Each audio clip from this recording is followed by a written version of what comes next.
Hey, we're Gerald and Tabby, married over 22 years. And still choosing each other on purpose. We're definitely better together.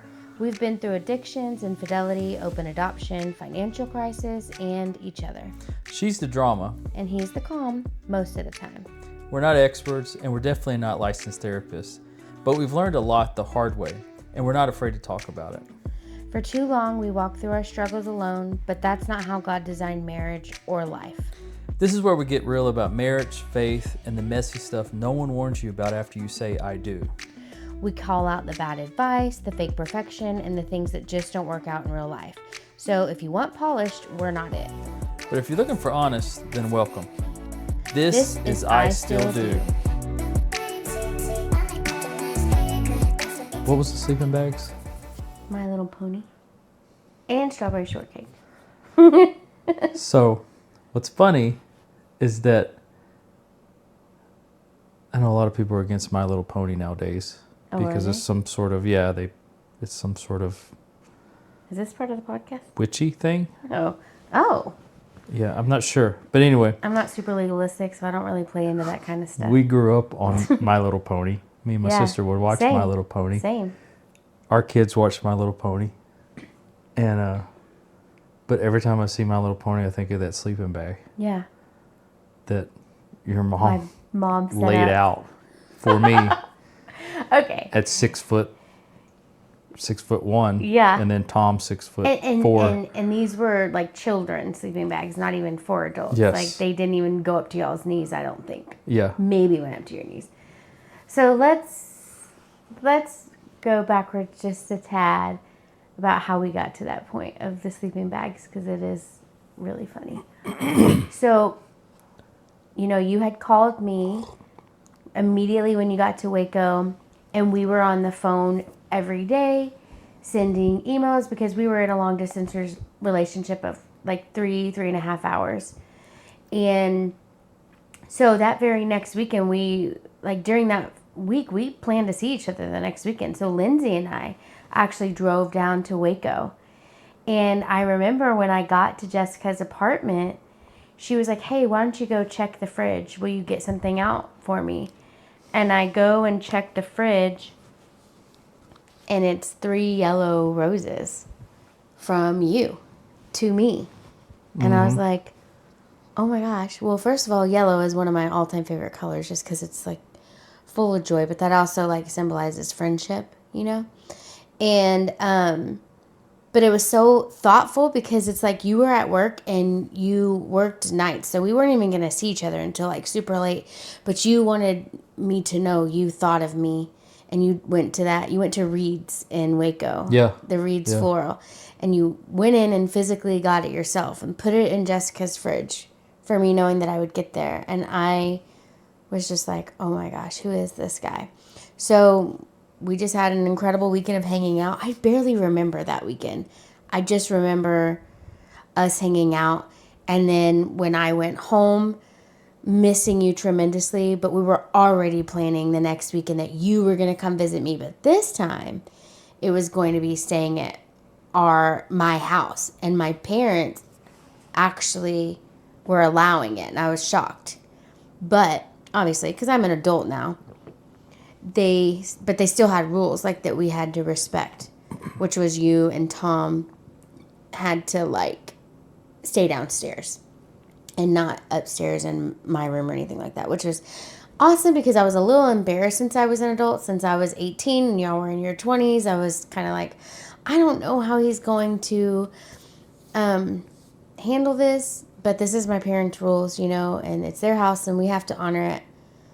And I think you handled it really well. You got in that evening, and you can go and share what you and wasn't Tom it like late? saw. It was late in the evening, right? It was so late. Yeah, it was like dark. I think everyone was asleep. In fact, we all walked in surprised to see those My Little Pony and strawberry shortcake. They were laid in the living bags. room. Yeah, as a pallet. On a little pallet, like it was a little blanket underneath the sleeping bag. With floral pillows. And, they're the old school ones that we still have in the attic, some of those. Yeah. But, I just remember Tom walking in. And he was just like, just laid down like it Yeah, was like, nothing. all right, we're doing it. He didn't even say anything. He just got a pillow, rolled the pillow up, and just Yeah. got in there with his half of his legs hanging out of it, and just went to sleep. And me, I just did the same thing. I was like, you know, I've slept in worse areas, so I was like, it's whatever. And you know, So I guess did you even meet my parents before that, or did we meet them the next morning? I can't even remember. I can't remember either how the whole thing went. Maybe y'all did meet them before, but we Yeah. went out We and then did. we got home. I think Yeah. that's how it. We met him before we went out. Yes, that's Like, what it was. And yeah, that's how it happened. Mm-hmm. And so yeah, we just, I mean, it wasn't a big deal to me because it was just what it was. It was kind of funny because it was just like I slept in the My Little Pony one, and that's why like nowadays every time I see My Little Pony, I kind of go back to that moment. Yeah. But the three roses were the thing of like, I remember calling my mom about that, like the roses I didn't realize thing. that. Yeah, because she knew like colors and stuff. Yeah. And so one of the roses we always gave my grandmother, who was born on my birthday, we always gave her yellow roses. Oh. And so to me, it was just kind of like a special rose, like you give to someone out of respect. Mm-hmm. And that was more or less like, I remember Mom telling me about the yellow rose thing, because red would be more romantic. Right. And we weren't there yet. And I was really trying to do it the right way. And yeah, that's where the yellow roses came from. I don't think you've ever told me that. Yeah. I think this is the first time in our 24 years together that I've heard this. That is so cool. Because every birthday my grandmother had, we gave her yellow roses. Oh. And it was a sign of respect for her. Yeah. Because we're not in a romantic thing. You know, it's more of a respect for... Now, I don't know if that's actually true or not. Someone can comment and tell us if that's true. For me, it was. I know like yellow and stuff is a sign of friendship too. And that's exactly... We knew we liked each other. We had already told each other that. But that's really what this was like a friendship, like, but we're interested in each other. And like I said, I can't even remember that weekend that we spent together. That first weekend, I stayed at Jessica's house. You stayed at yours. Like, it was super respectful again. And then, you know, then the next weekend you came to my parents' house, and that's where the sleeping bags were. That has just been a funny, cute little thing that we've talked And we just hung out that second weekend. Yeah, with my family, actually. Mostly with my family. And that is when... Yeah, so do you want to tell that story of what my dad saw in your truck? And then So we were getting ready for hot dogs. After church? Yeah, so we were getting ready to eat hot dogs. Your dad was grilling. Yeah. And so we didn't have any hot dog buns. So I go, well, I'll just run to the corner store and get some hot dog buns. And then Bruce was like, I'll ride with you. And I'm like, okay. Like, you know, high-pitched voice, like, I don't want this to happen. How am I going to? Because in those days, I'm hiding a lot of things. There's a lot of things I'm hiding, even from you, me, from people. I'm kind of trying to manage different lifestyles going on with me right now. And I remember getting to my truck, and I get into my truck, and he opens the other door, and this bottle rolls out, and it's a liquor bottle, rolls out, hits the ground, doesn't break. And I'm just sitting there staring straight forward, and he picks it up, he tucks it back under the seat, and he puts on his seatbelt, and I'm thinking he's fixing to have a conversation with me. Then he's like, you know, we're going to go up to the stoplight, the first one, we're going to take a left, and it should be right there. And the whole time I'm like, this is crazy. He's not even saying anything about this yet. So therefore, like, it was just a moment of like, it was almost a little bit of a mind game. I was like, what's going on here? Yeah. Why is he not saying anything? Because if the roles were reversed, I would be like, what the heck are you doing? You're dating my daughter and you got this liquor bottle in your truck and all this stuff like this. But I didn't know your dad's background. Right. So therefore, I was thinking Episcopal priests. I grew up Catholic, so I'm thinking Catholic priests, and I'm thinking, hey, this is not, this guy's straight-laced and probably doesn't even, know what's going on or have any kind of pre-Christ or pre-Jesus days or anything like that. And this is before I got to know him. And so we get the hot dog buns, we come back, and I mean, we get out of the truck, we're just walking up, and he's just talking to me like a human. Yeah. Nothing. Treating you with respect like you deserve. He's giving me respect, and I'm like, I don't deserve it at this point. So I'm going through this whole shame thing going on with me. I'm like, oh gosh, what's happening? But then we get in the house, and I remember I went outside, helped him grill some hot dogs. It's like first interaction. Mm-hmm. Like we still do this day now. Your sister, your sister's husband. Now we all go outside and we just kind of watch your dad grill, or we take it over now for him and just do it for him. But the thing about it was like we cooked the hot dogs and everything. Then we get around the table, the island y'all had there in the kitchen. The kitchen y'all had. And then we are circled around and everyone holds hands to pray. And I'm sitting there with my eyes wide open looking around like, what are we doing? Because I hadn't really prayed over my food in a very long time, just with my parents. And it was just like every once in a while, like it wasn't like we were praying for like, I don't know how to explain it. It was just a very odd feeling because I'm like, what's going on here? Like there's a lot of things going on in my mind. Yeah. And so I'm praying and I'm looking around and I'm like, is this guy for real? Like what's going on here?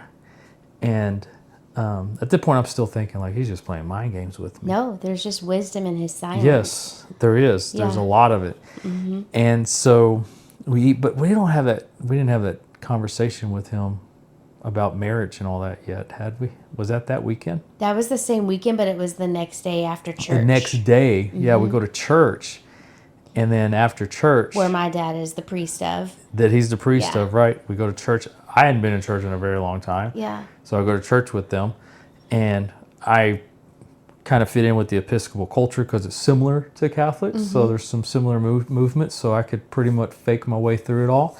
Right. And but we get home. Well, first we went to that Mexican restaurant and ate. The story we just shared with your parents. Yeah, we just talked about this with my parents today. Because we're ordering and everyone gets like taco salads or tacos or something. And I get carne asada because I'm just like, that's what I like to eat. And then we get the bill and he's like, who ordered the carne asada? Like, but he also, when he said that, he was tossing the menu, like the receipt up like it was on fire. Yeah, just doing that the whole time.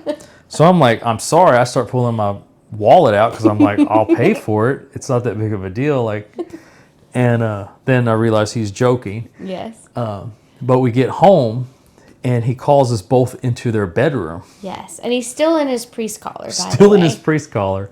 They call us into their bedroom, and I'm fixing to get ready to wrap up and go back to Waco. And so we're talking. And he's talking about marriage with us and anything like that. And then he looks and he's like... No, he started talking. He said, look, I know y'all are adults. I'm not naive to the fact we had a sex talk with us, you're going to be having sex. And, well, they know my past, They don't know yours, but they've assumed that we've already done this, even though it's only been 2 weeks. And I was actually very proud to say, hey, Dad, we have barely kissed, But he was wanting to talk to us about protection because he was like, I see this moving really fast. I see y'all are connected. They were very loving about it. And like the thing is yes, we're adults. They actually didn't have to have that conversation with us, but it really was out of a respect conversation. Like not telling us not to do anything, but just being like, if you're going to do this, please be protected and be smart about it. And then when the conversation was over, I'm sweating the whole time in this conversation thinking, well, he just ran him off, Like, we're adults. We've only been seeing each other for 2 weeks. Or actually even only known each other for 2 weeks. I'm not even sure we were official at this point. I think we probably were. I think it was just, I don't think we ever had that talk. I think it just was. But I was like, I cannot believe I am sitting in my parents' bedroom on a Sunday afternoon and my dad is in his priest collar having a sex talk with me and I think he's my boyfriend moment. And then at the end of that conversation, we're opening their bedroom door to walk out. And I'm just thinking, I am literally so embarrassed thinking, this is the last time I'm ever going to see him. And he puts his hand on your shoulder and you turn around to look at him. And he said, now I know you're going to marry my daughter. And then I really wanted to melt into the floor. So I was like, oh my gosh. But let me tell you, I think you know this. I don't know if you know this. Every single boyfriend, guy, anything that I've ever dated, been around, he has told me from the very beginning, nope, he's not the one. He won't be back. And he was right.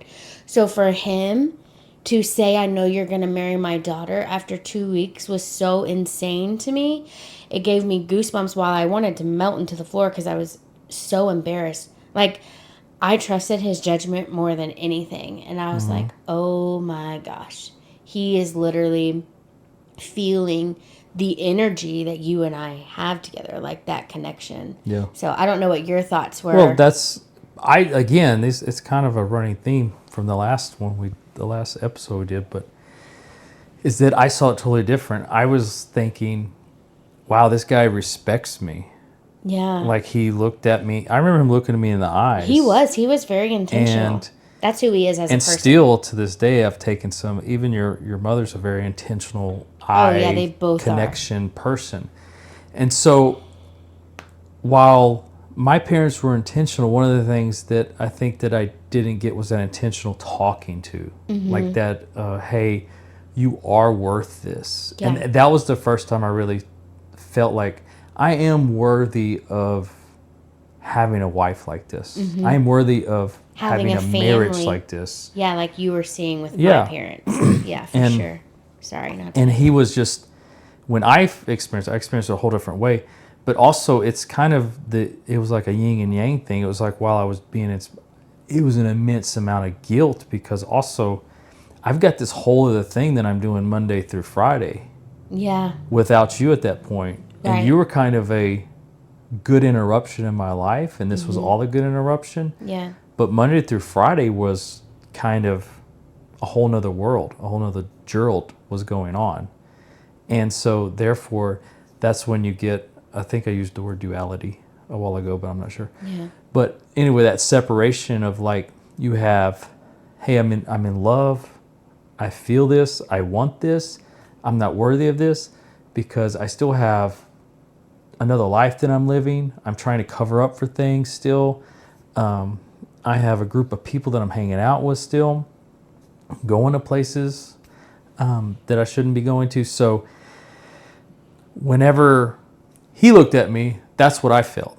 And it's something I still do now with young adults and even grown people, but I look at them and I try to tell them, just like in football practice, right? Yeah. Hey, football doesn't define you. It's how we're playing. You are a worthy guy. You're a great man. Like, so what, we mess up kind of thing. Yeah. We enjoy speaking life into others and always, well, that's just where kind of like going back a little bit. You were saying like your parents were intentional but not conversationally. Yeah. Whereas my family, my mom and dad, like we had conversations and we had uncomfortable conversations, but they always brought about resolution, which is why I think we're so good with conflict resolution because our marriage, our relationship was founded on strong communication. It's all we had. We were long distance. So communication was at the forefront of our relationship. Now, that doesn't mean you were being honest with me, but we were absolutely getting to know each other on a deeper level. And we still use it like to this day with us coaching and mentoring and all the things that we do is having those uncomfortable conversations. And I think this is when you started really learning the value of voicing how you feel. Mm-hmm. Well, it's uncomfortable too if you've never done that. Yeah. But the other thing is, but you handled it really well. I think a lot of well, I know a lot of people struggle with this because when you do find out something about a person you're dating, right? Mm-hmm. And so many people kind of make that hey, you're doing this, I'm Xing you out. You're not worthy now Right. of this relationship, right? Is I think a good thing for you to explain is like why, because you had to have discernment that Gerald. I mean, you already knew I was drinking, Mm-hmm. but you just didn't know the extent of other things I was doing. But you had to have discernment about what was going on too, I did. Monday through Friday, because I'm hanging out and with your friends too, Right. that lived in Waco at the time, and you're still in Houston, so. Yeah. I did have discernment. That's one of my spiritual giftings. I knew, in fact, I think that's why one of the very first conversations I had with you was telling you about my biological father. And because I think you noticed I wasn't drinking and partying like my friends, Yeah. right? But I was still able to have fun. There was no judgment in it, which I think also caught you off guard because I was able to be in a place and not participate in it and still have like a lot of fun and just genuinely be myself. Which is why I had told you about my biological dad and his drug use and drinking. And I said, I don't want to marry someone like him. Mm-hmm. I want to marry someone like my dad. And I said that because I knew what you were doing, but also the behaviors that you were exhibiting towards me, the words that you were exhibiting towards me, your kind heart. I knew all of it was because you were masking hurt and feelings and things like that. I knew it wasn't you. It was a symptom Yeah. of something deeper that you were going through. Mm-hmm. Just like I knew that with my biological dad, but he sadly could just never get it together. And unfortunately, that's, ended his life because he ended up getting cancer over life choices he made, right? But I knew I saw something in you, that same thing that clearly my dad saw in you and my mother, right? That there's something more to you because you were so kind. You were opening the door for me, treating me with respect. You saw my dad open the door for my mom in every aspect, from a store to a car, restaurant, and you immediately started doing the same for me. Yeah. You were like, Yeah. I'm going to respect her. Well, at first I way- was like, Why man, is this he dude's doing all always this? opening this door. What is up with this? Yeah, because he's just so Is she handicapped? But then dork. I'm thinking, well, I'm seeing them. They've been married a while. They're older. And I'm seeing the respect he has for her and the love he has for him. And not that I didn't see that fully in my own family, but it just was different. Yeah. It was different. That's of all I'll course. say. And so therefore, when I saw it, I was like, wow, like that's a cool thing to do, like open the door for, and I kind of just followed his lead almost. You did. It was amazing. That's what I was saying. He quietly leads. He doesn't always have, now he'll use words, obviously, when they're necessary. He will have uncomfortable conversations. But he's so wise in the fact, like, this is not the time to talk to Gerald about an alcohol bottle when he's of age legally to drink. Yeah, exactly. He's just going to be like, I see you. I'm putting it back. I know you're watching me put it back. And I'm still going to love you and treat you the same. And that's where it's the faith without action, right? Yeah. So Faith without my actions parents have is faith. dead. Yes. Right? With a lot of words and a lot of things. There are some actions there, obviously. They did some things that really changed the course of our whole family. Yes, you have great parents. On the other side, your family is a daily kind of minute by Walking it minute, out. all the time, Yeah. very intentional about things. Yeah. And I think where I'm in the middle, and whenever I was seeing that, it was almost like a little bit of like a breath of fresh air. It's like, whoa, because I hadn't seen that. And so whenever I was walking with you, it was like I almost felt more confident. Oh. Like, oh. But then it's like fighting the other side of it, like, Gerald, this isn't really who you are. Yeah. It's like going back and forth, like ebb and flow, right? Yeah. And so then it was like, well, the drive back to Waco was always filled with like, almost like I'm dreading it. Like, oh God, I gotta go back to Waco now. Now I gotta go back to what I do every day. And it was almost like, and it's not an scapegoat, but it's almost like I didn't know how to get out of the cycle I was in, because I was in a cycle of like, okay, leave on Sunday, get home, call Tabby, Yeah. get up, go to school, because I was at TSCC at the time. Right. I worked on campus. Then I was working also at night, but then I was also a janitor. So I was trying to fill myself with work. Also, that's just kind of how I was raised to. You work as much as you can. Exactly. And have a work ethic.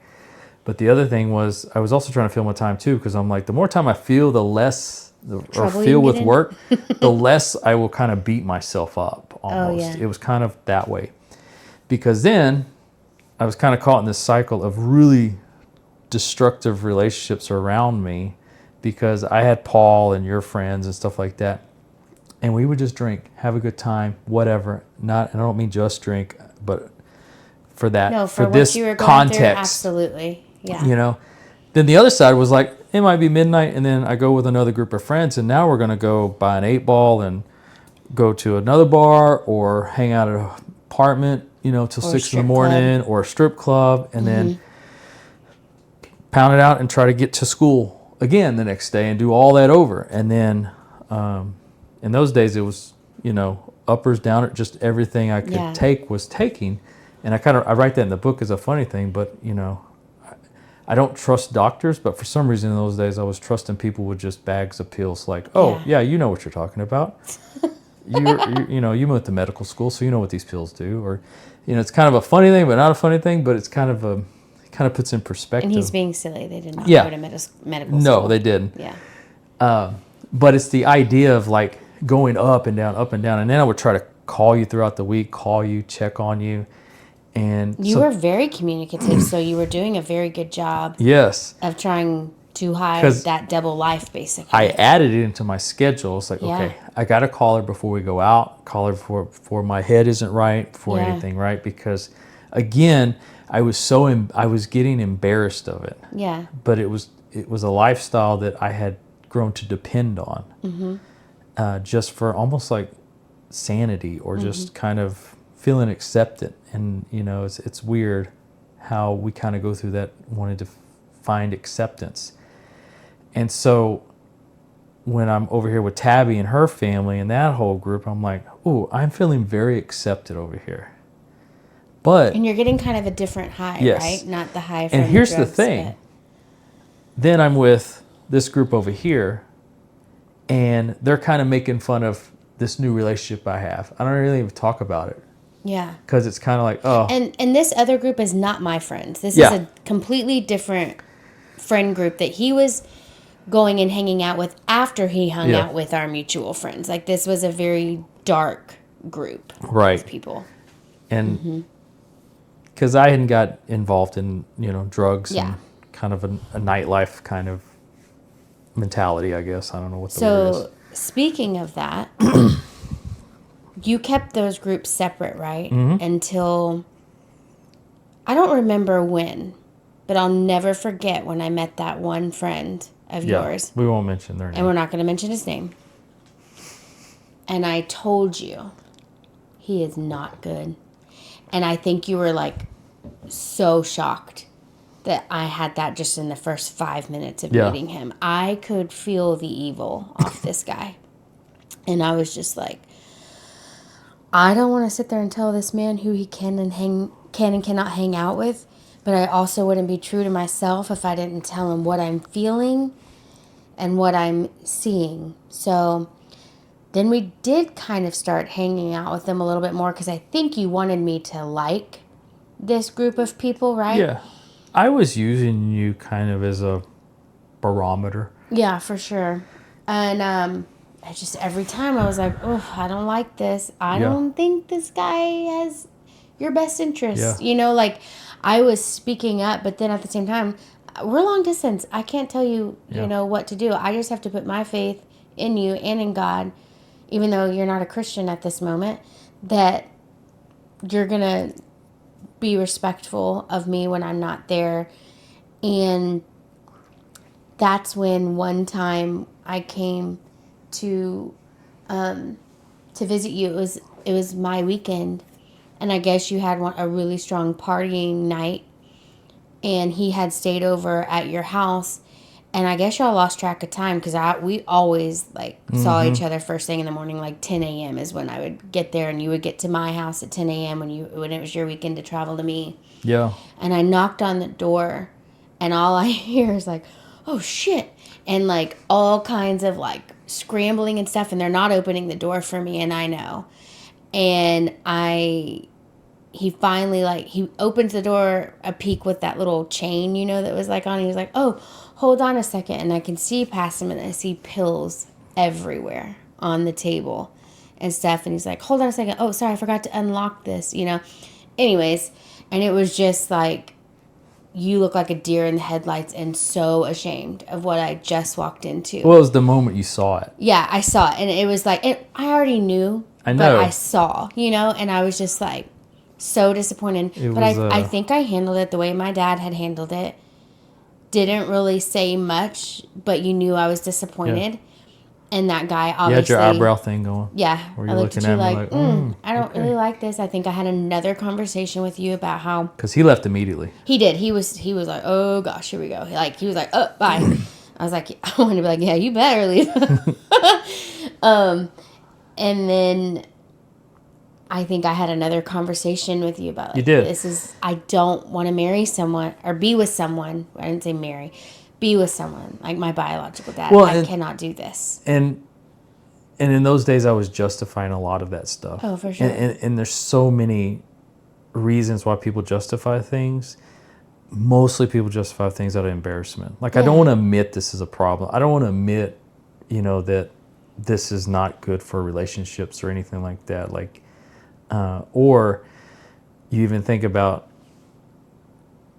and for me, I'm naturally a self-aware person. You can even ask my parents from a young age. Sure, yeah. I'm very self-aware, but it's almost, I try to fight my self-awareness. Like, it's always a conflict.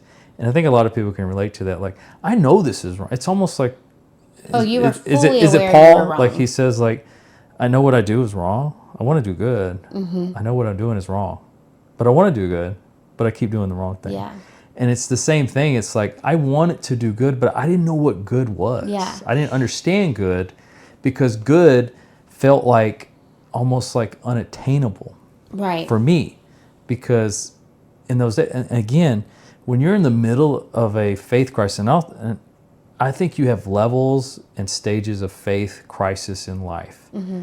And one of mine at that moment was, before I'd met you, I'd already kind of given up on it. I was like, you know what? It wasn't suicidal, but it was more or less like, if I die, I die. It doesn't really matter. I don't care what happens. Right. But then I met you, and then it's like, throws my whole plan into a schism. I'm like, wait, now I kind of want to do better, but I don't know what that means now, because I was kind of committed to this kind of stance I was in. And I think that's where people kind of, you know, rubber meets the road, is like, you either make a decision, just like you talk about your biological dad, you either make a decision to change, to do something, or you're going to commit, you know, you're committed to what you're doing now. Exactly. And you're going to run everyone off. Right. This is your chance. And the way that I looked at it was, God was providing a chance. Mm-hmm. When you walked in that room and you see what's happened, right? Right. And we haven't even really gotten to the place where you move in yet, but you see that, it's like the first kind of onion layer. It's like, oh, this may be a problem. Exactly. And even in that moment, because you were self-aware, you were like, you make me want to be better. And I was like, thank you, but I want you to be better for yourself. Like, you should want to be better, not because of me. But I also am thankful because, you know, God did put us in each other's lives. Mm-hmm. And sometimes you do need people around you to make you feel seen and be like, wait, there is more to life than this. Yeah. Like, you can see it in our family and the way we're intentional and have conversations, and like, everybody makes mistakes. We all do. There isn't anyone perfect. But when you can see that, wait, there is a better life out there for me. I could see that you were conflicted. And I was like, I'm so thankful that I make you want to be a better person, but I also want you to be a better person because you want to. And you were like, you looked at me and you go, but I think I do. I think I want that for myself. And I was like, and I want it for you more than anything. And I think that's actually when we started talking about, where is this relationship going?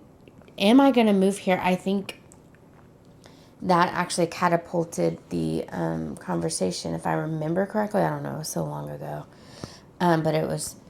Well, I was kind of looking at you to quote unquote save me. But only God can do that. yeah, but the thing was, I was kind of looking at it But like, he can use people to show you. Yeah, if she's closer to me, I'll be better. Yes. Like, I hate when people are like, I need you to just do better. No, you don't need to also be better. You need to be aware.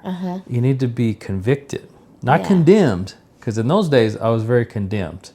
Right. I wasn't convicted, and people miss that point of conviction and condemnation. Yes. And for you, I was feeling convicted.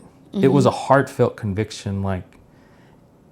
But it was because I did it out of love. We weren't saying I love you even yet. Very close to it.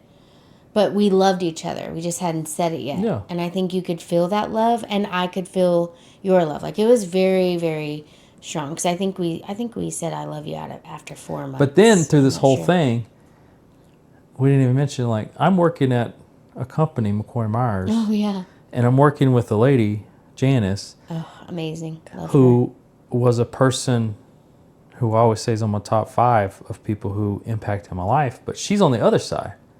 I'm going to work telling her things because she was a person who hired me, who kind of called me out on all my stuff when I'd come in and hang over. She would say, hey, you need to get yourself together. And What's going on? She was a believer too. Believer, yes. Talk to me about Jesus all the time. Talk to me about faith. Even she knew the girl I was dating for 6 years before that. Like, she knew her, and she was like, that girl's not very good for you. And then she meets me, and she's like, this is the one, Gerald. Yeah, I drag you up to work like she's my mom to meet her. And I love her, and we because get a special bond. And Janice was one of those people that she was like, even when she would be like, I'm just going to pray for you. Yeah. Or I'm going to pray for, and she would say specific things. Yeah. I'm going to pray for you. Da, da, da, da, da. And it's so funny how that's some of those things I do to this day. Like, I pray for you to see something that only you and God can know between each other, right? Or something like that. And so I had this thing moving. And again, you go back to... Not this thing. God was literally speaking into your life. You just weren't fully aware of what was happening. But what I'm saying is, like in the first episode, I was saying is, like, I'm still having secret prayers. Like, I don't tell people I'm praying. Right.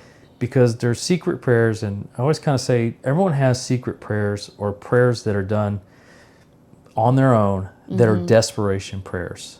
And most of those prayers are like, God, just make yourself known. God, I hate my life. What is going on?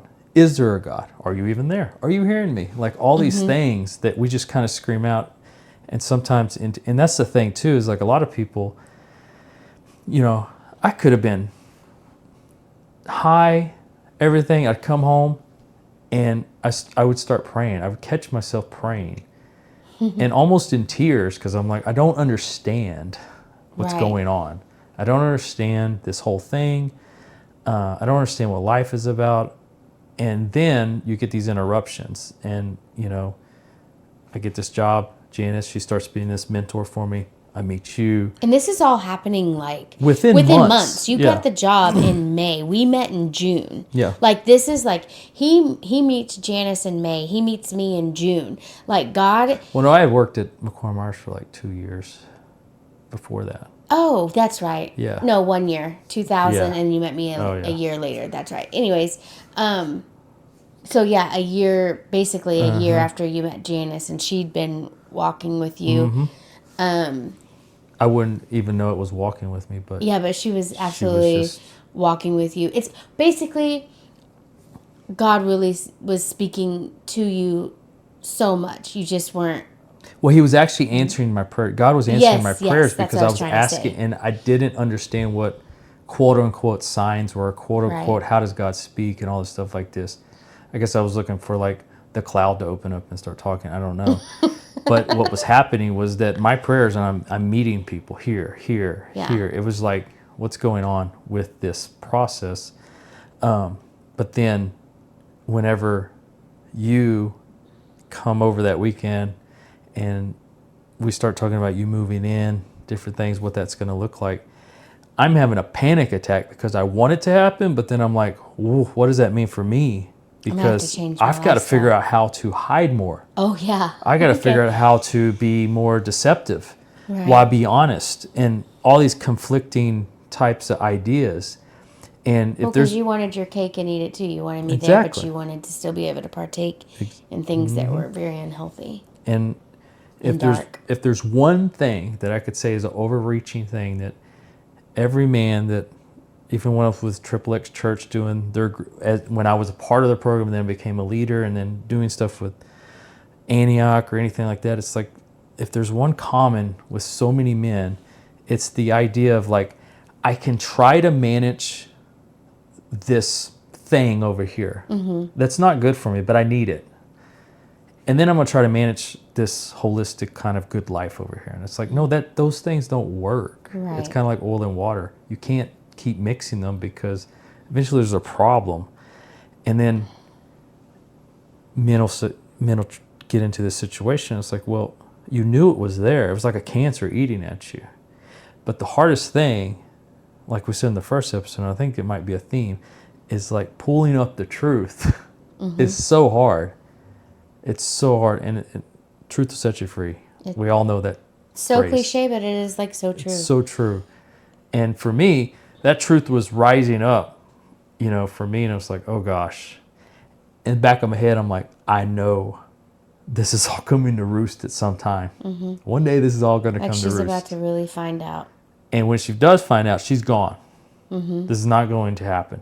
Because I would discount people so quick like that. Right. Because I'm like, if you really knew me, you'd hate me. Yeah. You And you're wouldn't like know me. thinking of yourself, I'm not even worthy of the kind of love she's trying to give Exactly. me. And I'm sitting there like, he's so worthy of the love I'm Even trying to Janice give at him. work. Yeah. Even Jan, I would tell her things just to try to shock her. She would just sit there. Yeah. Gerald? Yeah. Well, we'll just pray about it. I miss her. I And- miss the conversations we used to have because she used to tell me, Tab, love him well. Yeah. He's the one for you. Love him through it. I see it in him. And I'm like, I see it too, Janice. I really Yeah. do. Like, I mean, we were praying like so hard for you and you didn't even realize it. And that's you what- were praying your little private secret prayers, but we were also, you had this whole army of people you did not even know. I mean, you knew the people, but did not even know that they were praying for you. And see, even now when people say that, even when you say that, right? I have to fight the emotion. Like, I don't deserve that. You I did. didn't deserve it. But at the same sense, that's how God works. Yeah. He does give us things. Like, think how many teenagers, when we work in teenagers, Yeah. that we would try to speak on their behalf, and they're their own worst enemy. Yes. We're like, we're giving you a way out right now. Yeah. and you not don't want taking it. You don't want it. We still Right. have some in our prayers now that we think about all the time. Yeah. And they're still choosing a life. And Exactly. And then we have half that have an incredible life and Yeah. have done amazing as adults now. And But we can't really, we'll say this over and over and over again in our podcast. And I know we have to wrap up and we'll move on to the next story that gets into a lot of the nitty gritty. Communication is key. We cannot stress it over. Like, we just cannot stress it enough. We're going to say it over and over because when you don't communicate, you're literally suffering in silence, and you're not doing yourself or anyone else any good when you're not communicating Yeah. what's going on in your life. Yes, the conversations are uncomfortable, but my gosh, there's so much freedom in them. And you don't need to suffer. You don't have to suffer alone. You don't have to suffer silently with your partner. And if you feel like you can't communicate with your partner, then that's a problem. You should be able to communicate with your partner. And if y'all don't have that open lines of communication, start now. do something. Do something. Start now. Start communicating. Start being vulnerable. Start being transparent. Only good things happen from that. Yeah, you don't have to go through the 2-3 year window we did. Yeah, you don't have to go You through know, crazy. we haven't really got into that, but No, but we you will. know, It's coming. and I think that's a great. It feels like that's kind of the essence of these episodes, like this communication for and sure. learning how to just be honest and not just in your romantic relationships, but your friendships yep. and relationships with your children, your parents, your family members, people that you work with. Communication is always key. And that communication, even if you're upset or angry, it doesn't have to be done in anger. You can come vulnerable and let people hear your heart and speak truth, but you don't have to be so hard with it. Yeah. You can get the same point across when you're just calm and vulnerable. It literally, it's beautiful. And so if you're not used to trying that, I encourage you to do so. I think it's a great place to end. I think so too. I hope you all have a wonderful week, and we will see you next Tuesday. Bye. Thanks so much for listening to I Still Do. If you enjoyed today's episode, don't forget to like, subscribe, and share it with your friends. We'd also love to hear from you, so if you have any questions or even a story you'd like to share with us to get our advice on, please feel free to send us an email at geraldandtabby@istilldopodcast.com. Until next time, keep choosing love and each other, because we still do.